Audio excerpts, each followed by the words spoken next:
एकदम इजी हुन्छ मलाई यो जजमेन्ट गर्ने। हेर्नु गाडी नै छ, तर मलाई जजमेन्ट गर्न एकदम इजी हुन्छ किनकि मैले यो प्याटर्नहरू फलो गरेको हुन्छु जजमेन्ट गर्ने बेला। गाडीको जुन गाडीमा पनि यो बिचबाट गाडीलाई डिभाइड गर्ने सेन्टरको भाग हुन्छ, यो सेन्टरको भागबाट यता लेफ्टको अब्जेक्टलाई लेफ्टमा योभन्दा बाहिर राख्नुहोस्, यो राइटको अब्जेक्टबाट राइटमै राख्नुहोस् है। जस्तै हेर्नु अब अहिले मैले यो राइट साइड भागबाट यो स्कुटरलाई यता बाहिर देखेछु, अब म सिधा गए पनि टच हुन्न। अब उता लेफ्टमा गाडी छ, फेरि अब लेफ्टमा पनि हेर्नु, अब मैले यो भागबाट यता बाहिर देखेछु गाडीलाई, अब यता पनि टच हुँदैन। ल ठिक छ, यहाँ पनि क्लियर है। अब हेर्नु अब फेरि यता गाडी छ होइन, अब फेरि म यतिकै सिधा गयो भने त ठोकिन्छ। अब फेरि मैले यो भागबाट गाडीलाई यता बाहिर पार्न पर्यो। अब भनेको स्टियरिङ मैले यता टर्न गर्छु। अब हेर्नु फेरि यो भागबाट गाडी उता बाहिर परिसक्यो। अब स्टियरिङ म सिधा गरेर गए पनि टच हुँदैन। अब हेर्नु यता नि राम्रै ग्याप छ। अब फेरि अब यता हेर्नु यो गाडी छ, फेरि अब हेर्नु यहाँबाट यो सिधा देखेछ यो गाडीलाई।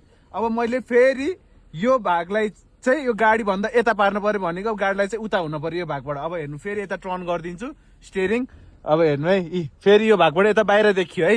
अब म स्टियरिङ सिधा गरेर गए पनि, ल स्टियरिङ सिधा गरिदिएँ गएँ, अब टचै हुँदैन। क्लियर जजमेन्टको लागि एकदम इजी छ। मैले फुल डिटेल अझ अर्को भिडियोमा भन्दैछु, राम्रोसँग हेर्नु है त।